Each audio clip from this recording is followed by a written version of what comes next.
Welcome to episode 2 of the Mind Stew podcast. This episode is co-hosted with the Med Stew podcast, meaning that it's a three-way conversation between our guest, my brother Michael Kugel, and myself. We decided to co-host this podcast because our guest is at the forefront of a movement which could have a significant impact on the future of psychiatry and psychology in Australia. Our guest today is Dr. Nigel Strauss, a psychiatrist with over 40 years experience and expertise in PTSD and medico-legal psychiatry.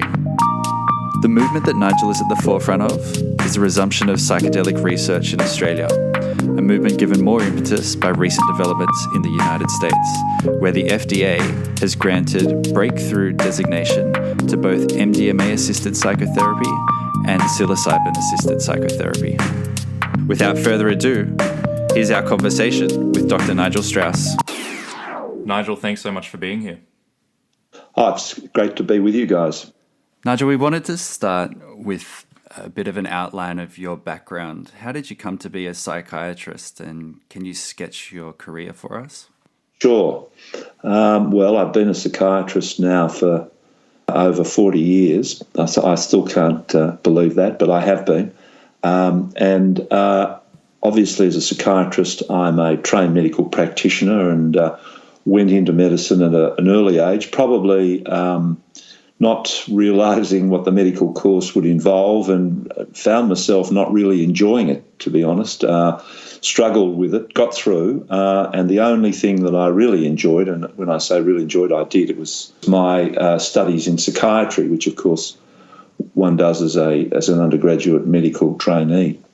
I did a lot of general psychiatry and did a bit of work as a psychotherapist. In recent years, I've been interested in looking at different types of treatments in psychiatry that are not necessarily considered to be, I won't use the word respectable, but they haven't become completely respectable in Australia, but they are becoming much more respectable overseas, and that is the area of psychedelic medicine. I'm happy to elaborate on all that if you would like me to. Yeah, sure. Well, I've read this very fascinating article in the Medical Journal of Australia that you authored on psilocybin-assisted therapy for anxiety and depression. Can you elaborate on that? Yes. The psychedelic medicines, just to elaborate, for those who don't know, are LSD and psilocybin and MDMA. They're not all strictly psychedelic drugs. But what's interesting from a psychiatric point of view is that these drugs may have great benefits in psychiatry. Now, one of the problems is because they've been considered to be illegitimate, that is, that they're illegal and harmful, I think one has to take a step back and remember that all drugs can be beneficial and all drugs can have bad side effects. And we all know, for example, that the opiates can be great painkillers, but they can also be terrible drugs of addiction. We know that amphetamines can also be terrible drugs of addiction, but they can have very important therapeutic uses as well. And similarly, the psychedelic drugs can be abused and can cause problems, but they too seem to have medicinal value. And the main one that's being used is MDMA, which is commonly known as ecstasy, which isn't purely a psychedelic drug, or strictly a psychedelic drug, but it has psychedelic properties. And that's being used for as an adjunct, psychotherapeutic adjunct in post-traumatic stress disorder. And psilocybin, and Michael, you and I have actually given a paper on this together a little while back. That's another story in itself too. But psilocybin is found in magic mushrooms, has also been synthesised and appears in some early trials overseas to be very helpful in severe depression that doesn't respond to other treatments. Now, the early results are very promising, and there's been research done also in people who are suffering from anxiety and depression because they're suffering also from terminal diseases. In other words, they're dying of conditions and they can't cope emotionally or psychologically with that thought of death. And it's shown, some research has shown that people who are treated with what we call psilocybin-assisted psychotherapy can actually, through a therapeutic process, come to terms with the idea of death.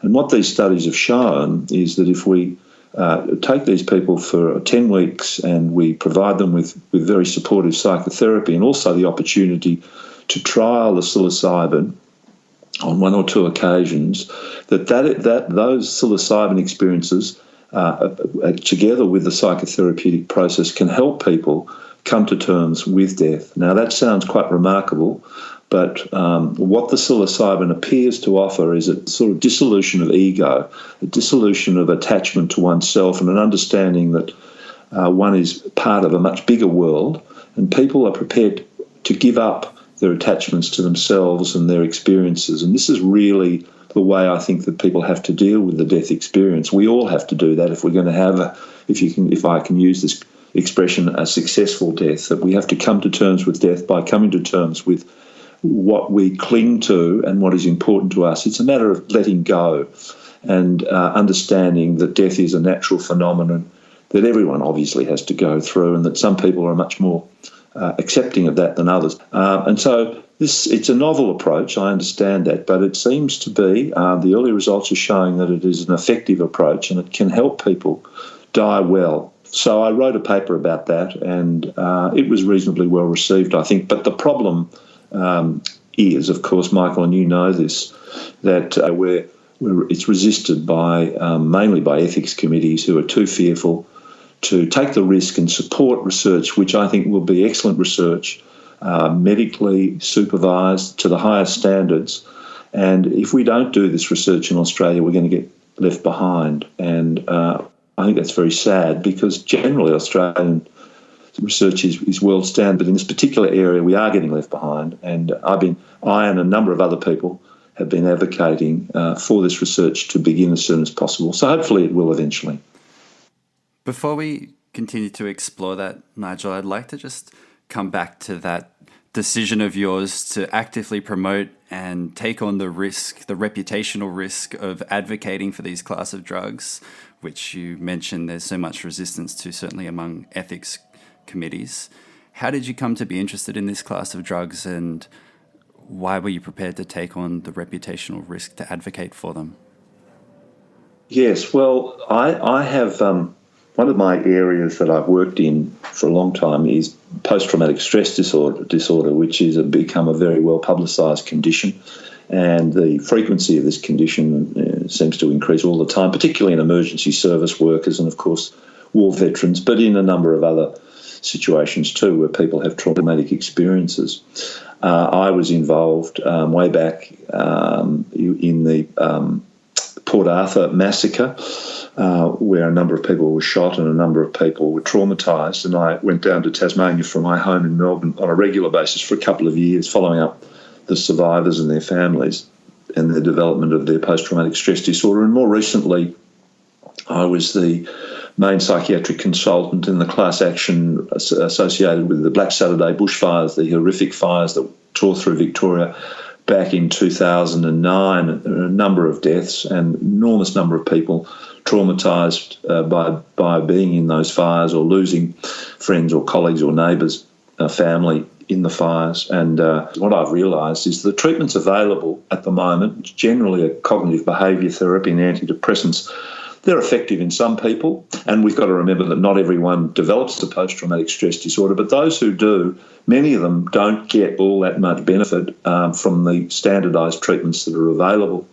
And I became aware that the treatments over in North America for post-traumatic stress disorder, particularly pertaining to veterans, using MDMA-assisted psychotherapy, that's ecstasy, as I mentioned before, were showing excellent results, and to the point now where there's a phase 3 study, which is a big study on the same area, that is PTSD, using MDMA-assisted psychotherapy. So it's becoming, it's being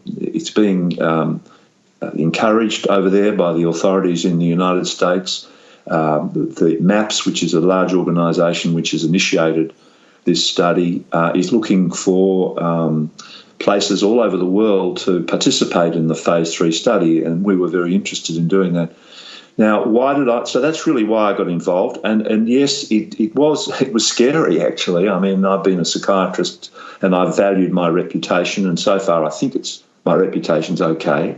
But I felt that the fact that people might be helped who were not given the opportunity to be helped, that is in Australia, people with post-traumatic stress disorder, was wrong. That if this treatment is so promising and we should be able to develop it here and be part of the research and hopefully part of the treatment that will help people deal with this suffering, I thought it was wrong that we weren't allowed to. And it makes me angry, and I was prepared to stand up and say that.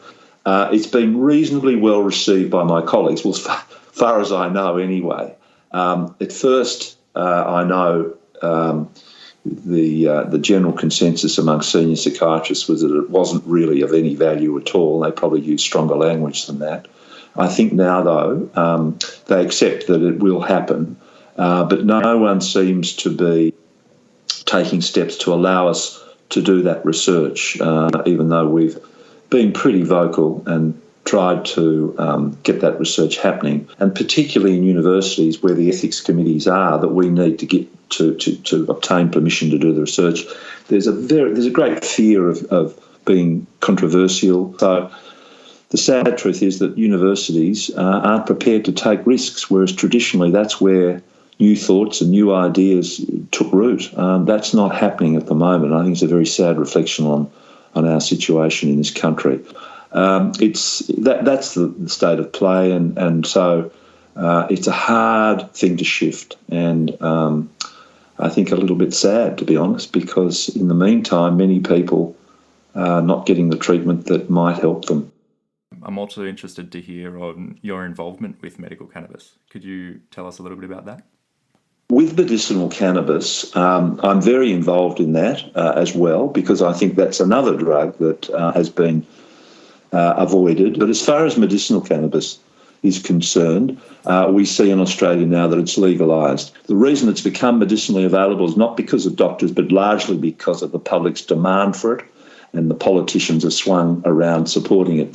So there's all these different conflicting interests at the moment, and the truth is that it's very hard for a lot of people to access medicinal cannabis, even though legally it appears that it is available. It's not that easy to obtain. There aren't that many clinics. There are not that many doctors who are interested in prescribing it, and there's not that many doctors who know a lot about it. Now, that's all changing. These are early days.